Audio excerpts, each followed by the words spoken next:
Great cover letters that are intended to shock and get a reader's attention in a good way is incredibly difficult to do, but if you're up for the challenge, here's how to do it. Hey guys, it's Brian back at you with another video where my goal is to help you unlock a rewarding career and a life you'll be proud of. And if you're gunning for that next pivotal role in your career, I'm here to help you out, so be sure to subscribe so you don't miss out on future videos. So today we're going to cover quite a bit of ground. We're first going to answer the question whether or not you should submit a cover letter, why a cover letter is important, and the 3 things a cover letter needs to communicate in order for it to make a terrific first impression. And then I'm going to show you some of the best ways to start your cover letter to really grab the attention of the reader. So should you submit a cover letter or not? Well, here's the thing. A cover letter takes a lot of time and effort to write, at least when you do it right, it should. So you really have to dig into the company and really understand what they stand for and how they position themselves in the market.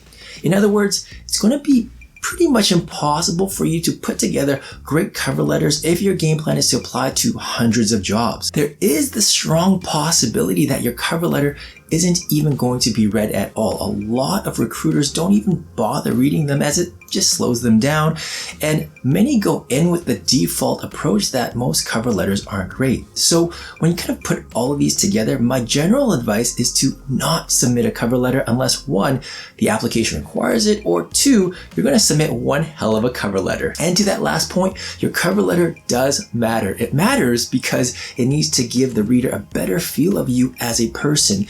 It needs to convey, not tell me, that you're passionate about the role, and it needs to be very specific to the company, as if the only company you ever wanted to work for was them. Think of it this way. Let's say if it came down to you and one other candidate, and I could only choose one of you for the interview, well, your cover letter needs to be that tiebreaker, and that means delivering a very unique experience that also shows off your value. Liking what I have to share so far? Well, be sure to let me know over at Facebook and join me at the Career Advice Club and get yourself a free resume review. Let's zoom a little bit deeper into what goes into a cover letter, and there are 3 key things we need to hit. And if you don't hit these, it doesn't matter what kind of experience you've got or knowledge you have, your cover letter is actually going to fall flat. So to this point, number 1, your cover letter has to capture the reader's attention.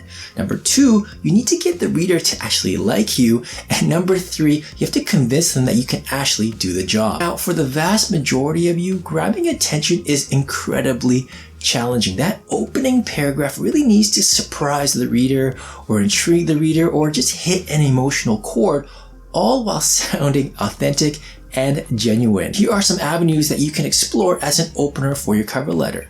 The first one is to position yourself as an early adopter. Here's where you get to talk about your first experience with the company and its services or products, or maybe you were the one that introduced this service or product to all your friends and family before it became popular or mainstream. The second is to share your personal connection story. Maybe you used their product and it made a transformational difference in your life, or perhaps you just grew up with the brand and it impacted you as a kid, or you have a very fond memory of the experience. Well, whatever the case, I want you to take me back to that exact moment in your opening paragraph. The third approach is to share why a company or job gets your blood flowing and excites you. Now, in my video series where we discover what you should do for a living, we explored areas of what you're good at, what easily comes to you, or who you get to be in the right role, and more. Now, these are all potential areas that you can draw from and actually use in your cover letter. Now, I do want to caution you though, you want to make sure that this doesn't sound generic. So